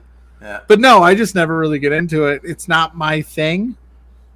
No, that whole space has gotten super toxic, which weird when you court the like alt-right white male demographic. Yeah. Like John Anik, one of the announcers, was like, "Yeah, it's gotten incredibly toxic as of late." I'm like, "Yeah, no doubt, bud." Like, I don't pay for pay-per-views. I find it, other ways in the next morning. Oh, I don't even do that. I couldn't. It's rare that I do. Also, like, it's rare that I care anymore because, like, there's not many fighters I can give a shit about. Yeah, like, I think the last UFC fight that I, like, went out of my way to, like, watch was, like, I think it was McGregor Diaz, one of those, and I think it was because a buddy was like, "You want to come over and check this out?" And I was like, "Sure. I'll go do that." But like, it's nothing against the athletes, whatever, man. What you do, I could never do it. And I know some friends that do it, semi-professionally and stuff, but like, I just don't get into it. I don't know. I mean, I don't know why. I couldn't tell you. Oh man. Like, although it was a special time being in Montreal during like the heyday of Georges St. Pierre. No. Like, yeah, that was like, so like one story like we were going to watch one of his fights one night, and we're going to like the sports bar that's not far from me. And it's a big sports bar, but like we get there and they're like, yeah, it's completely packed, and it's the same owner, but like across, like down this, like basically their neighbor, like across the parking lot is a strip club. Yeah, we're telling everyone to go if they want to watch the fight, go watch in the strip club. So we did, and basically, and I felt so bad for the dancers, and so funny that like now some of them are, but like they legitimately made them turn down the music during JSP's fight so they can listen to the commentary and listen to them at the strip club. Like, they literally stopped the music at the strip club to watch the George St. Pierre fight. All these naked chicks, and you guys are all focused on the TV. On the shirtless, nearly naked men. Yeah.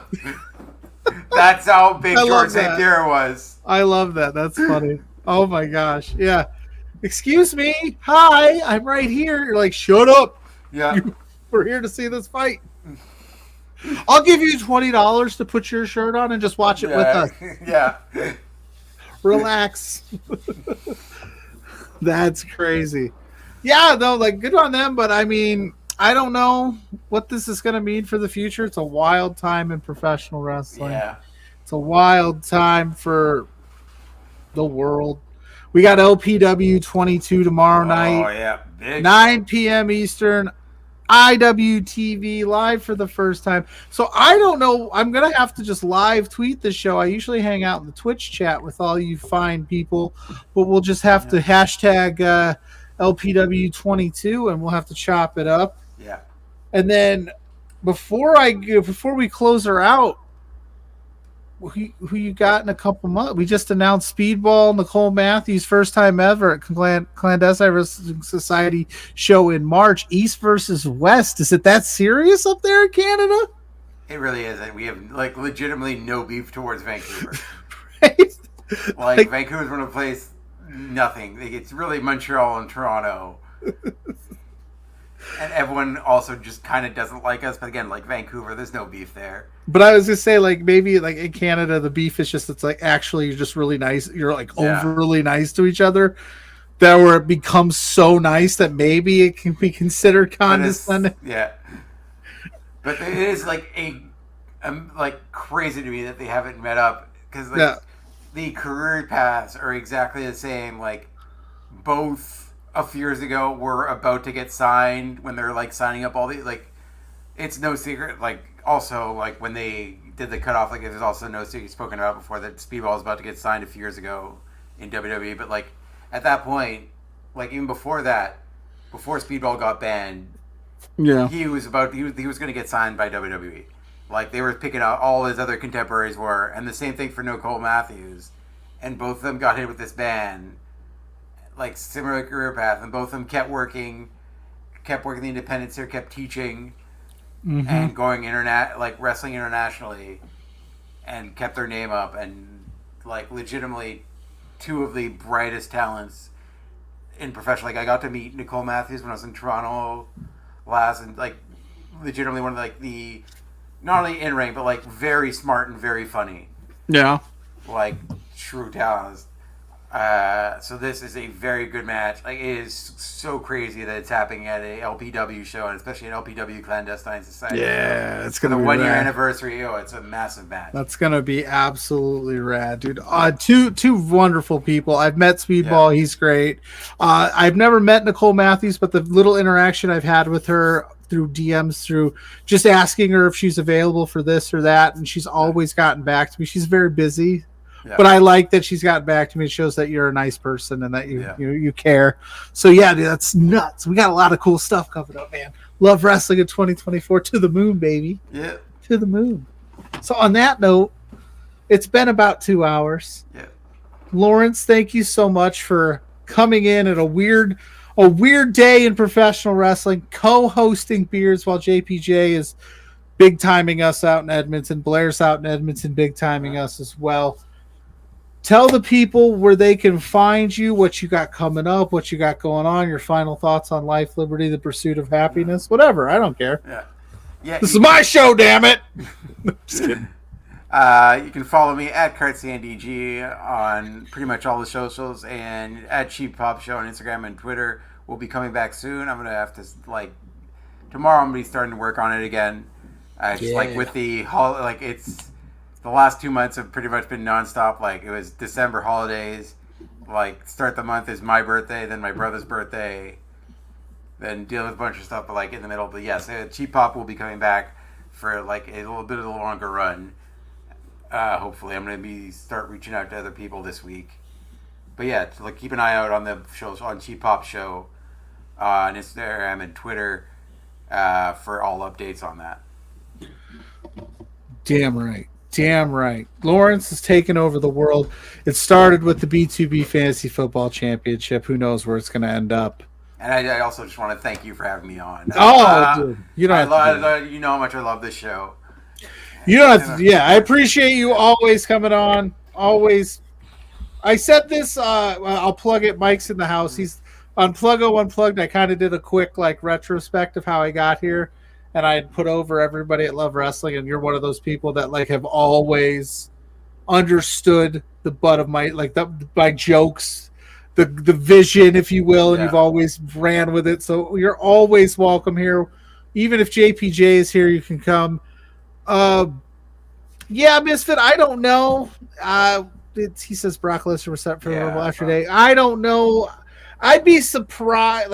I'll say this. I'm going to end it here, and I'll just say this about all of it.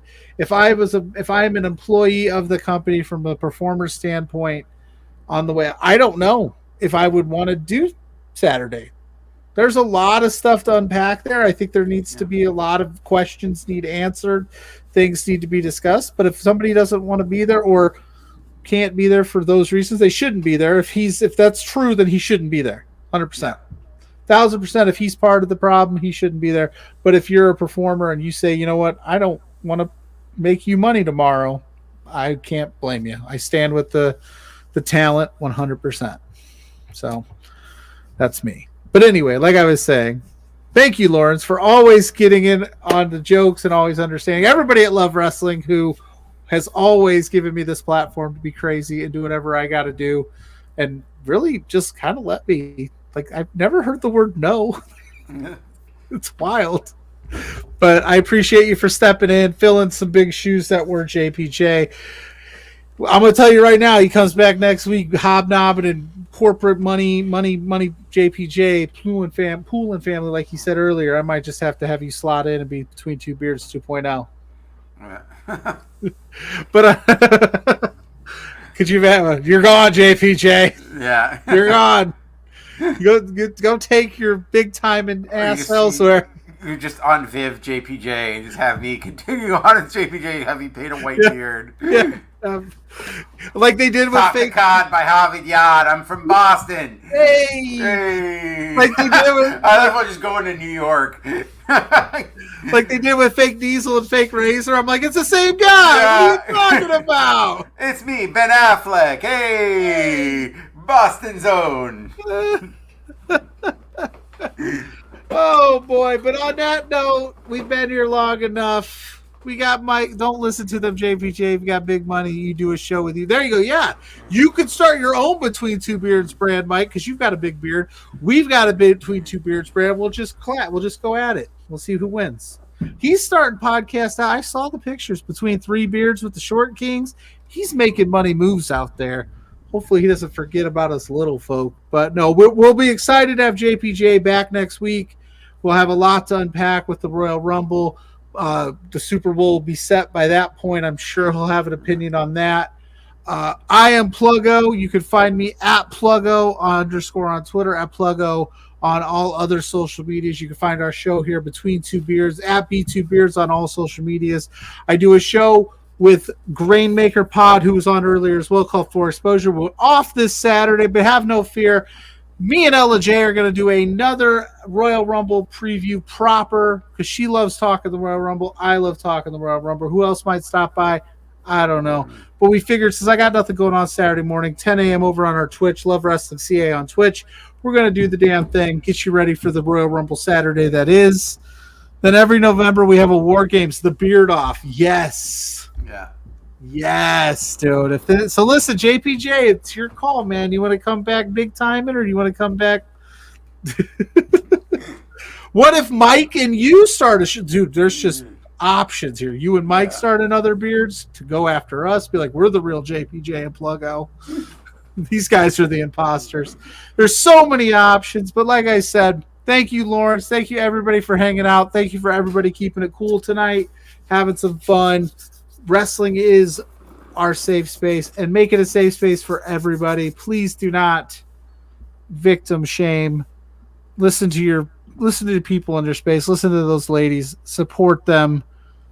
Do not take what they say lightly, as a lot of those neckbeards did today on the internet. I'm vamping because I need to find the outro here.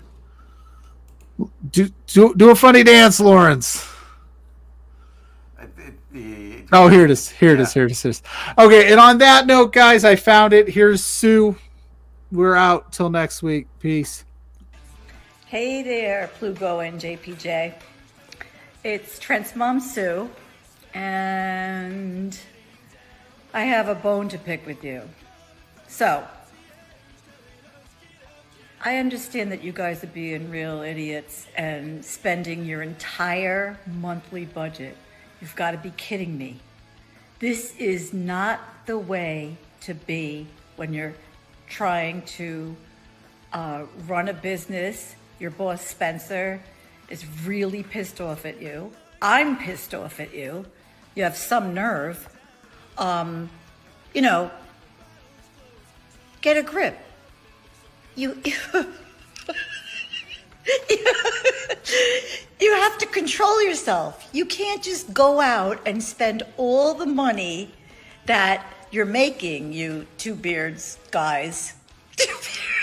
Oh no, this is coming out so stupid. Anyway, behave yourselves, or I'm going to cut you off from watching AEW.